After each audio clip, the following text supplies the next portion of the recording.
Hello les amis, je vous retrouve pour une nouvelle vidéo sur le basket en NBA, le suivi des San Antonio Spurs et de Victor Wembanyama. Et cette nuit, les Spurs ont gagné brillamment chez les Los Angeles Lakers 126-102. Une très grosse victoire qui s'est surtout dessinée en deuxième mi-temps, puisqu'en première mi-temps ils étaient menés, oui, et ils ont complètement explosé les Lakers en deuxième mi-temps. Wemby a été plutôt bon, 23 points, 8 rebonds, 5 pages, 2 contre, 3 interceptions. Et puis les Spurs ont très bien joué. On va le voir dans les stats après.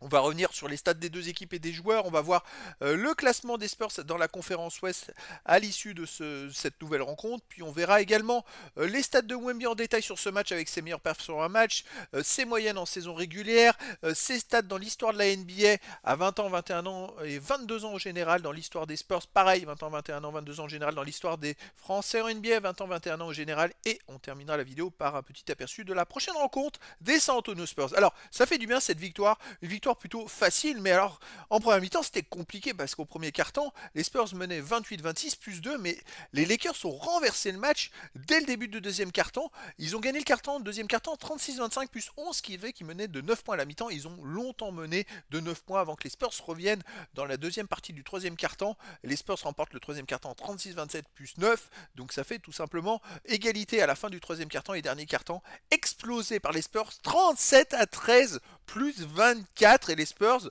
ont explosé les Lakers qui manquaient de profondeur de banc, on va dire, peut-être de physique, pour finalement l'emporter brillamment. Alors côté des Spurs, on a bah, trois joueurs qui ressortent, on va dire. C'est Stephen Castle qui met 23 points avec 10 sur 16 au tir. Devin Vassell, 23 points, 9 sur 18 au tir, 5 sur 9 à 3 points. Donc Victor, il fait un super match. On a Harrison Barnes, 17 points, 5 sur 8 au tir. Très précieux. Chris Paul, 13 points avec 2 sur 4 à 3 points, 10 passes décisives, 4 interceptions. Et puis en sortie de banc, Keldon Johnson, 10 points, 4 sur 6 au tir.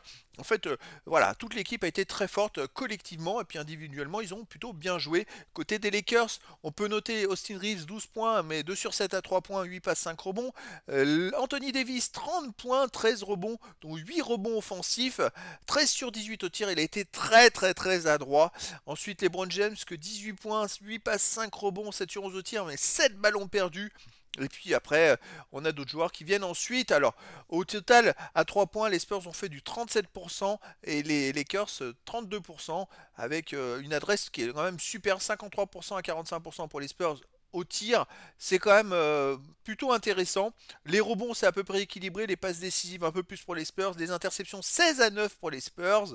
Et par contre, les ballons perdus, 19 ballons perdus par les Lakers à 11 pour les Spurs. Voilà d'où vient l'écart. Ils ont perdu beaucoup de ballons en fin de match, les Lakers. Alors au classement dans la conférence Ouest, les Spurs sont 11e. Alors c'est vrai que comparé à ma dernière vidéo, comme ils n'ont pas joué depuis pas mal de jours, il y a eu d'autres équipes qui ont gagné et ils ont perdu une place. Mais malgré cette victoire, ils restent quand même plutôt pas très loin des places qualificatives pour les playoffs. Alors les stats de Wemby dans cette rencontre, il a joué 34 minutes, il fait 10 sur 17 au tir, 2 sur 6 à 3 points, 1 sur 2 au lancer franc. Bon, c'est plutôt pas mal, hein. En même temps, il n'a pas eu forcément à forcer son talent, il met 23 points. Un rebond offensif, 7 défensifs, 8 rebonds au total, 5 passes décisives, 3 interceptions, 2 comptes, un ballon perdu, une faute, plus 26 quand il est sur le terrain. Bon voilà, il est pas forcément proche de ses records, mais très complet. Franchement, c'est un match vraiment très positif, en tout cas. En tout cas positif parce que tout le monde a bien joué. Alors ses moyennes en saison régulière, il tourne à 25 points, 10 rebonds 7, 3 passes 8, 1 interception 1, 3 contre 9. C'est à peu près pareil au moins dans pas mal de stats que l'année passée, que la saison dernière, si c'était au nombre de points, il tourne quasiment à 4 points de plus par match. Ça fait deux matchs où il est en dessous de sa moyenne, mais je pense que voilà, il va y avoir des aléas et ça va revenir. Alors au niveau de l'histoire de la NBA, tout simplement, alors les stats de Wemby à 21 ans, 22 ans en général, 20 ans également, ça permet de faire un comparatif. Comme il est à 21 ans, c'est dans son année de 21 ans que c'est intéressant de regarder. Il n'a pas gagné de place hein, au point marqué. Par contre, je vois qu'à 21 ans, il gagne 3 points, 3 places pardon, au nombre de matchs joués, mais il est maintenant 295e avec 104 matchs. Sinon, les minutes, il a gagné qu'une seule place. On va regarder les autres stats. Les tirs à 3 points marqués, il est 30e, il a gagné une place. Tir à 3 points tentés, il est 25e, il gagne aussi une place. C'est quand même pas rien. Rebond défensif, il a gagné 3 places à 21 ans. Il est maintenant 39e. L'année passée, il est fini 34e. Il lui manque pas grand-chose pour dépasser sa place de l'année passée. Les contres, il est toujours 7ème. Alors le classement des contres, il est à droite. Hein. Il lui manque 13 comptes pour aller chercher Tracy McGrady qui est 6ème de l'histoire. Hein, de l'histoire de la NBA. Donc il lui manque pas grand chose pour aller chercher la 6ème place. Puis après, il faudra aller chercher la 5ème et ainsi de suite. On va regarder les stats maintenant. À 22 ans, il gagne quand même plus de places dans pas mal de domaines. C'est vrai que bon, il est déjà dans les 100 à 22 ans, dans les 3 points marqués, 3 points tentés. Mais moi j'ai hâte de voir la suite, qu'il soit dans les 100 dans beaucoup de statistiques. Et puis après, que ça progresse encore plus. Et puis dans le général de la NBA, vous voyez, il a gagné par exemple 16 places en interception. Grâce à ces 3 interceptions, il est maintenant 1652e sur 5183 joueurs recensés.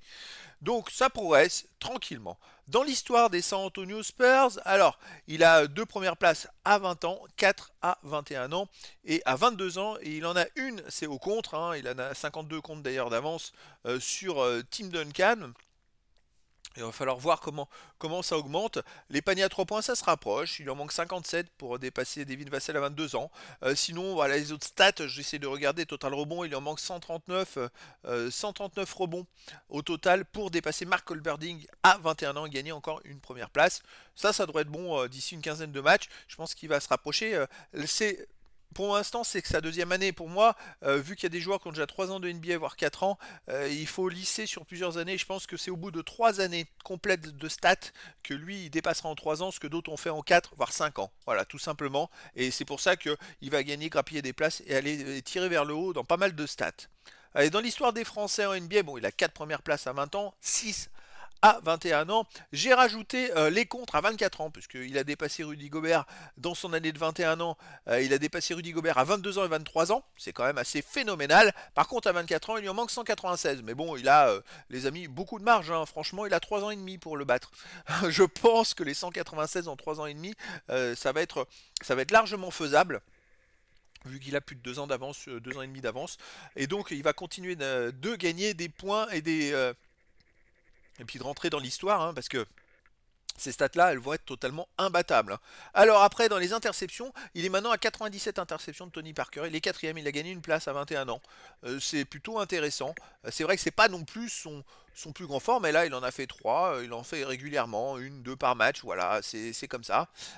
Sinon, les autres stats, il n'y a pas trop de progression, mais il va falloir refaire ça sur plusieurs matchs.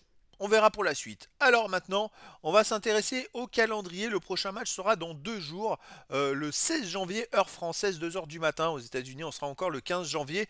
Les San Antonio Spurs vont jouer à domicile contre les Memphis Grizzlies. Alors, les Spurs, c'est 19 victoires, 19 défaites. À domicile, c'est 12 victoires, 8 défaites. Et les Memphis Grizzlies, c'est 25 victoires, 15 défaites. Et à l'extérieur, 10 victoires, 10 défaites.